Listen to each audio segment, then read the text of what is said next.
The objective of this video is to introduce performance considerations for real-world inductors and capacitors. Real devices don't perform as expected in all situations. Let's begin by considering an inductor. When you have an inductor, you like to pretend that it is simply an inductor with no other components.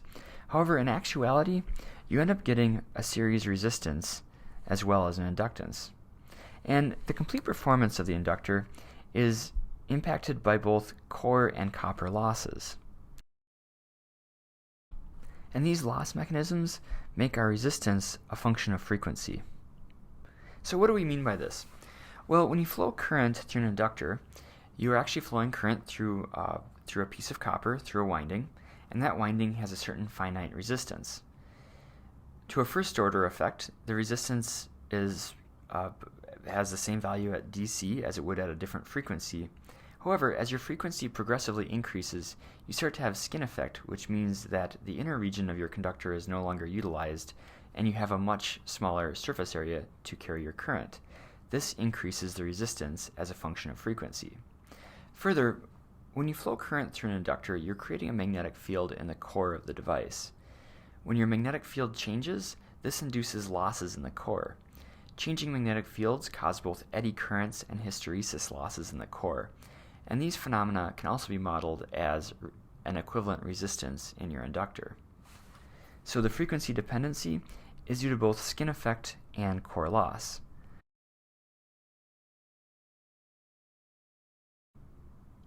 When you go to pick out an inductor, it's important to look at the datasheet to see what frequency the inductor is rated for operation. You'll typically get trend lines which will tell you how the inductor will behave over a broad frequency range.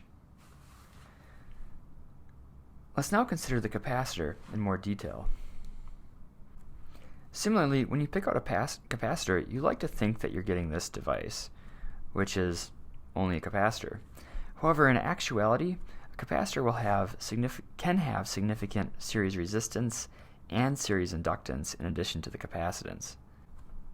Series resistance is labeled as ESR, and series inductance is labeled as ESL.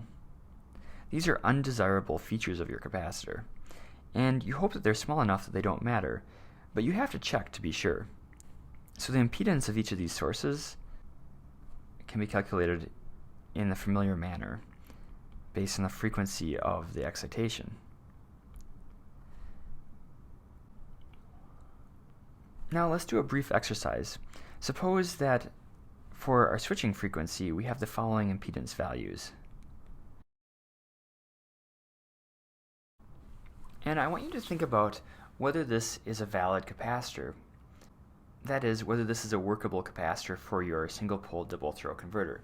Suppose that this capacitor appears in parallel with your output impedance, your output load. Will this capacitor provide adequate filtering for what you need? Viable answers could be yes, no, or maybe. Think about this for a second and hit play when you're ready to resume. Okay, so let's sketch phasors of our impedance. We think that we're getting the following phasor, which is negative J 10 milliohms.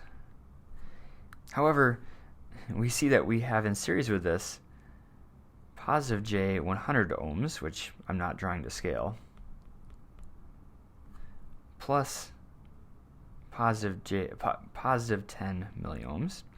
And so our actual load phasor is going to look something like this. And this is exaggerated. Actually, our actual load phasor will almost be completely on top of positive J 100 ohms.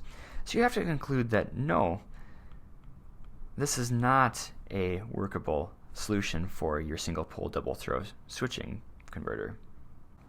Our current waveforms for the capacitor current in the last video are not simple sinusoids. So how can we talk about frequency components to evaluate these expressions? Well, one approach is that we can use the Fourier series to decompose a source signal into individual harmonics. We can then use those decomposed harmonics or frequency components within this model. So we can analyze each frequency component individually in order to determine what impedance that frequency component will see. And we analyze this as a steady state impedance. Alternatively, we can actually use our differential equations for the voltage drop across an inductor and the current through a capacitor to solve for transient waveforms.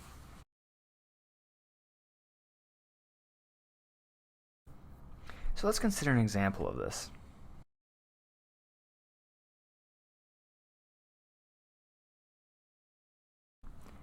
And we'll label the voltage across our entire capacitor device as VCT.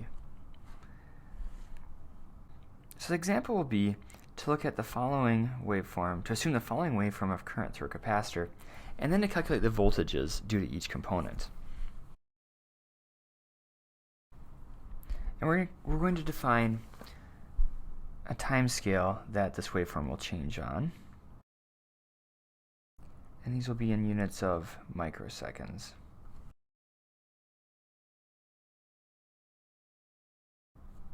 So our assumed waveform takes the following shape. We start off at 10 amps, and we decrease to a negative 10 amps at 2 microseconds. We then stay at this value for the next microsecond before increasing back to positive 10 amps over the following 2 microseconds.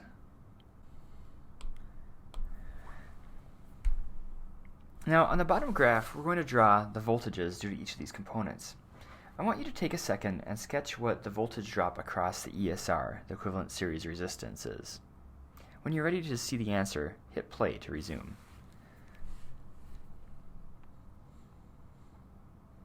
So the voltage across our resistance is simply equal to 1 milliohm times our capacitor current. So it's going to have the same shape as the waveform above, going from 10 millivolts to negative 10 millivolts and back up to 10 millivolts. Next, I want you to sketch the voltage across the inductor, VL. Take a few minutes to do this and hit play when you're ready to resume.